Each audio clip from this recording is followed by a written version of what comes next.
अब हम करते हैं काम की बात। काम की बात का मतलब ये है, अगर मैं सीधी भाषा में बात करूं तो आप ये लगा लो कि हजारों मार्केट में बिल्डर हो रहे हैं और हजारों पैसे लगाने वाले हो गए। ठीक है, लोगों के पास ना पैसे की कमी है और ना ही बिल्डर्स की कमी। बट हम पैसा सही जगह लगा भी रहे हैं नहीं लगा रहे हैं, उसके लिए कुछ कुछ चीज़ें हमें देखनी होती।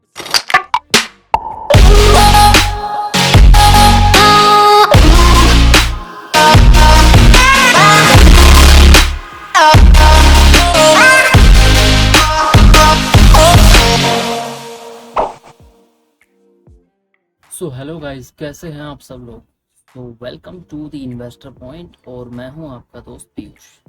तो सबसे पहले तो मौसम इतना अच्छा है कि मेरा वीडियो शूट करने का मन ही नहीं कर रहा, पर क्या करें, आप लोगों के लिए करनी पड़ती है, आपको इन्फॉर्मेशन देनी पड़ती है, तो इसलिए वीडियो शूट करनी पड़ती है। मैं बैठा हूँ अभी बिल्कुल टॉप फ्लोर पे, बिल्कुल फ्री, कोई टेंशन नहीं है। मैं अभी आपको बताऊंगा एलान के बारे में। एलान का जो सेक्टर 106 में मेन द्वारका एक्सप्रेसवे पे जो प्रोजेक्ट आ रहा है उसके बारे में, क्योंकि बहुत ही ये लगा लो कि हाइप बनी हुई है प्रोजेक्ट की। क्या रियलिटी है, ये एक्चुअल में ऐसी हाइप है या कुछ और ही है, तो सारी चीज़ें हम डिस्कस करेंगे। रेट को लेके लोगों ने बहुत से मिथ्स फैलाए हुए हैं कि ये रेट आएगा वो रेट आएगा, या जो भी मैं आपको रेट्स बता दूंगा। उसके बाद भी एक जो सबसे बड़ा जो सरप्राइज है, जो आपको शायद ही किसी ने बताया होगा, वो मैं आपको बिल्कुल लास्ट में बताऊंगा। कि अभी जो फर्स्ट मूवर जो बन रहे हैं, जो बेनिफिट होता है वो यही होता है, फर्स्ट मूवर जो बनते हैं उनको एक रेट का बेनिफिट मिलता है। बट उसके अलावा भी एक बेनिफिट है, वो मैं आपको सबसे लास्ट में बताऊंगा। कोई कह रहा है कि ग्राउंड फ्लोर पे 1 करोड़ में 1.5 करोड़ में इन्वेंट्री मिल रही है।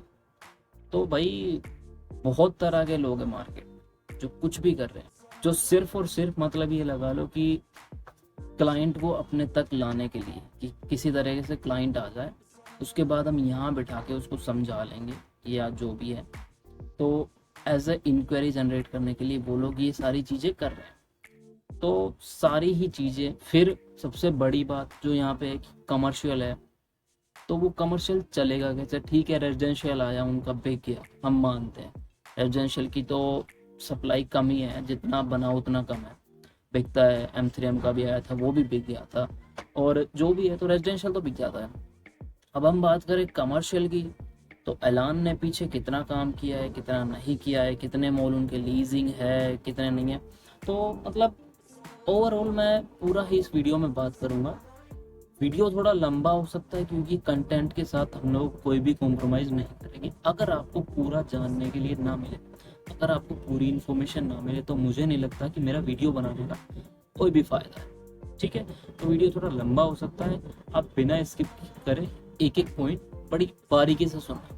यहाँ आप अपना हार्ड एंड मनी लगा रहे हैं, क्या पता कुछ आपको जानने को मिल जाए, आपकी लाइफ में कुछ ऐड ऑन हो जाए, या फिर मतलब पैसा लगाने से पहले सारी चीज़ें वन बाय वन एक बार जान लो तो थोड़ा सा इजी रहता है। हम बात कर रहे हैं सेक्टर 106, जो मेन द्वारका एक्सप्रेसवे पे पड़ रहा है। देखो यार, जब से द्वारका एक्सप्रेसवे आया है तो वहाँ की प्रॉपर्टी के रेट तो बढ़े हैं, इसमें कोई भी डाउट नहीं है। चाहे वो फिर एलान हो, चाहे वो M3M हो, चाहे कोई भी बिल्डर हो, मतलब जो प्रॉपर्टी पहले से बिल्कुल जिस पे काम भी नहीं चल रहा था, उसके भी रेट बढ़े हैं। तो रेट बढ़ने वाली बात है, उसमें कोई डाउट नहीं है, रेट यहाँ पे बढ़े हैं, सारी ही चीज़ें। बट अभी इन्होंने क्या रेट निकाला है, क्या नहीं निकाला है, तो एक बार हम इस प्रोजेक्ट की बात कर लेते हैं। मेन रोड की प्रॉपर्टी है, दिल्ली से कनेक्टिविटी है, तो ये तो है कि चीज़ में तो दम है।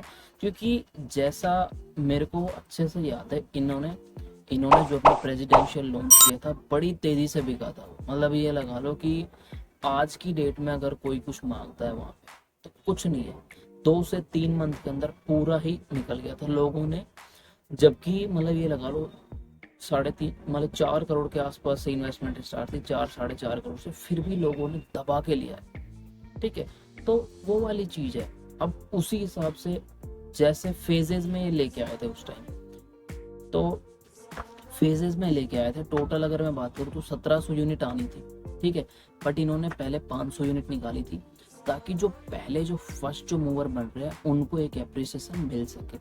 तो उनके हिसाब से कोई भी बिल्डर हो, उसकी ना एक स्ट्रेटजी होती है, वो उसी हिसाब से काम करता है। जैसे आज की डेट में अगर वो पहले, जैसे अभी ये लगा लो उनका लॉन्च होना है उनका प्रोजेक्ट, ठीक है, तो अब उसमें जो फर्स्ट मूवर जो बनेंगे, जो उन्होंने 6.5 एकड़ के आसपास का उनका जो रेरा है, फर्स्ट मूवर जो उसमें बनेंगे, तो उनको थोड़ा सा फायदा ये रहेगा कि एक तो प्राइस अच्छा मिलेगा, ठीक है, और दूसरी सबसे बड़ी बात, प्राइस भी हम एक बार देख लेते हैं। सबसे बड़ी बात कि जो लोग ट्रेड करने के लिए ले रहे हैं उनको इन्वेंट्री अच्छी लोकेशन की, फ्रंट की या कॉर्नर की, तो वो सारी चीज़ें अभी इजीली मिल जाती है। प्लॉट का जो एरिया है वो आप ये लगा लो ऑलमोस्ट स्क्वायर शेप होने वाला है। 4 साइड वो ओपन होगा, द्वारका एक्सप्रेस वे और एक सेक्टर रोड, और पीछे की साइड भी और राइट साइड भी हो, तो मतलब चारों साइड ओपन होने वाला प्रोजेक्ट है।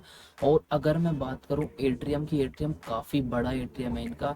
इनकी जो ग्राउंड फ्लोर की शॉप है वो भी विजिबल होगी, और जो एट्रियम की शॉप होगी जो लोअर ग्राउंड, वो भी विजिबल होगी। ऐसा नहीं है कि पीछे की शॉप हो गई बिल्कुल लास्ट में जाके, तो ऐसा कुछ भी यहाँ पे दिखने वाला आपको नहीं है। अब हम बात कर लेते हैं टोटल लैंड की।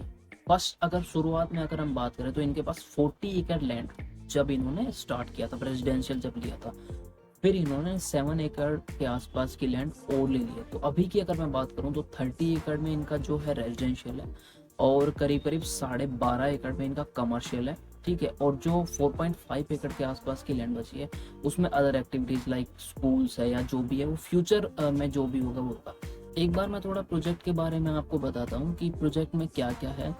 ग्राउंड फ्लोर है, लोअर ग्राउंड फ्लोर है, उसके बाद फर्स्ट फ्लोर है, सेकंड फ्लोर है, थर्ड फ्लोर है, इसमें फूड कोर्ट है, और फोर्थ फ्लोर है जिसपे मल्टीप्लेक्स है। ग्राउंड फर्स्ट सेकंड रिटेल है, थर्ड फ्लोर की अगर हम बात करें पूरा ही अपना फूड कोर्ट है, और फोर्थ फ्लोर मल्टीप्लेक्स है। अब हम बात कर लेते हैं रेट्स की। रेट्स की अगर मैं बात करूँ, ग्राउंड फ्लोर का जो रेट है वो है 38,750 ग्राउंड का और लोअर ग्राउंड, ठीक है, दोनों का सेम ही रेट इन्होंने रखा है।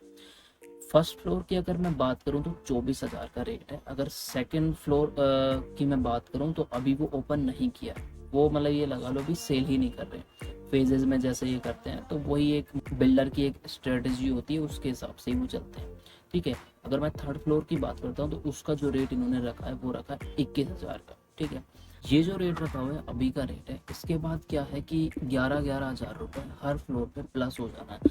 मतलब ऑन एन एवरेज आप ये लगा लो कि एक जो फर्स्ट मूवर जो बन रहे हैं उनको इन्वेंट्री भी अच्छी मिलेगी, और रेट भी 11,000 रुपये कम मिलेगा। उसके बाद जो रेट हो जाना है वो आप 11,000 रुपये हर फ्लोर पे प्लस कर लो, तो ये एक बेनिफिट है। इसमें क्या क्या इन्होंने रखा हुआ है उसके बारे में हम एक बार बात कर लेते हैं। इसमें रिटेल होगा, फूड कोर्ट होगा, मल्टीप्लेक्स होगा और रेस्टोरेंट होगा, और सबसे बड़ी बात जो सारी चीज़ें जो होगी अल्ट्रा लग्जरी होगी। इस पैच पे एक भी ऐसी चीज़ नहीं है जो ये आने वाली है। अब हम करते हैं काम की बात।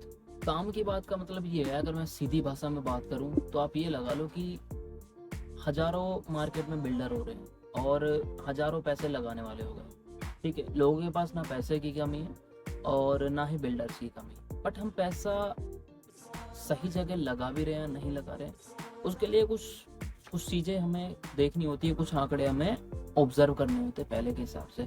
तो वो चीज़ मैं आपको एक बार यहाँ पे थोड़ा सा बता देता हूँ। ऐलान की अगर मैं बात करूँ तो पहले हम इनके एक बार प्रोजेक्ट देख लेते हैं, कहाँ कहाँ पे इनके प्रोजेक्ट्स हैं। 84 में इनका प्रोजेक्ट है, सेक्टर 80 में इनका प्रोजेक्ट है। अगर हम यहाँ पे बात करते हैं 67 में इनका प्रोजेक्ट है। ये मैं वो प्रोजेक्ट की बात कर रहा हूँ जो कि डिलीवर्ड। अब डिलीवर्ड इन द सेंस कि उनमें जो ब्रांड्स है वो मूव हुए या नहीं हुए। ऐलान की अगर मैं टाउन सेंटर की बात करता हूँ, अच्छा खासा लीज्ड आउट हो चुका है, पीवीआर है, पीवीआर गोल्ड है उसमें, और मतलब ये लगा लो कि एक शॉप उसमें खाली नहीं है।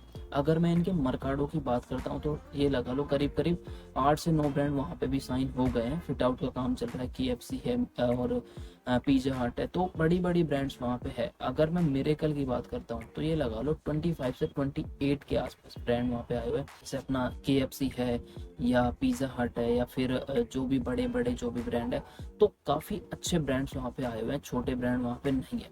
तो मतलब ओवरऑल हम ये कह सकते हैं कि बिल्डर सिर्फ ये नहीं है कि प्रोजेक्ट को लाने में विश्वास रखता है, चलाने में भी रखता है। जैसा हमने पिछली इनकी चीज़ें देखी है तो उसके बिहाफ पे हम बोल सकते हैं कि फ्यूचर में भी ये ऐसे ही लीजिंग करेंगे। देखो यार, हर बिल्डर का ना एक मतलब अपना मतलब माइंड सेट होता है कि बनाना यार, बनाता तो कोई भी है, बनाने को तो आप यार अगर हम पैसा दे रहे हैं तो चीज़ तो बन जाती है, मैं मानता हूँ। बट मेन चीज़ है कि वो आप पैसा लगा रहे हो, क्यों लगा रहे हो कि आपके पैसे से आपको रिटर्न आ, राइट, और आपका पैसा अप्रिसिएट हो। तो अप्रिसिएट भी तभी होगा और रिटर्न भी तभी आएगा जब आपका मॉल चले, जब वहाँ पे लोग आएंगे शॉपिंग करने के लिए। मॉल कब चलेगा? जब ब्रांड वहाँ पे ऑपरेशनल होंगे। जैसे मैं एक एग्जांपल हम बात कर लेते, हम अमेया की बात कर लेते हैं। अमेया के जितने भी प्रोजेक्ट है, 3 प्रोजेक्ट मेरी नज़र में है जिनकी मैं बात कर लेता हूँ। सेक्टर 84 में है, ठीक है, सेक्टर 92 में है, और ये अपना जो पड़ता है सेक्टर 49 में। तो यहाँ अगर इन प्रोजेक्ट की मैं बात करता हूँ, पूरा लीज्ड आउट है, मतलब वहाँ पे ये लगा लो एक शॉप आपको मिलती नहीं है। बिल्डर पहले दिन से बोल के चलता है कि मैं सिर्फ बना के नहीं दूंगा, और सिर्फ बना के नहीं दूंगा, चला के भी दूंगा। इवन मैं आपको ये बताऊंगा, ये ऐसा बिल्डर है कि कई बार तो इसके मॉल बन के तैयार हो जाते हैं, लोगों को ये नहीं पता होता कि ये किसका मॉल बन रहा है, क्योंकि इसका जो सीधा सा वो है ना, सिर्फ सेल करने से नहीं है, ये मतलब पूरा लीज आउट करा के देते हैं। अभी एक ओरिस है, जो ओरिस 82 है, उसके पास भी कंस्ट्रक्शन इसकी हो रही है और किसी को नहीं पता है मार्केट में कि ये सफायर का मॉल है। तो ये कुछ सरप्राइजेस होता है, हमारे पास पहले इंफॉर्मेशन आ जाती है, तो उस तरह से।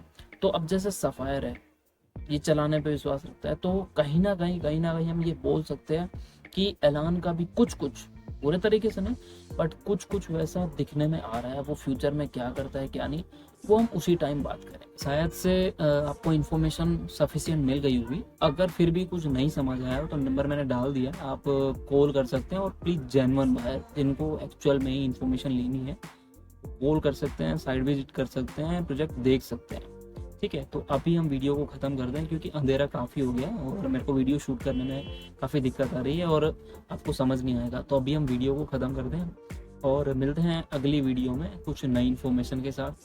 Thank you so much, bye bye, take care, have a nice day.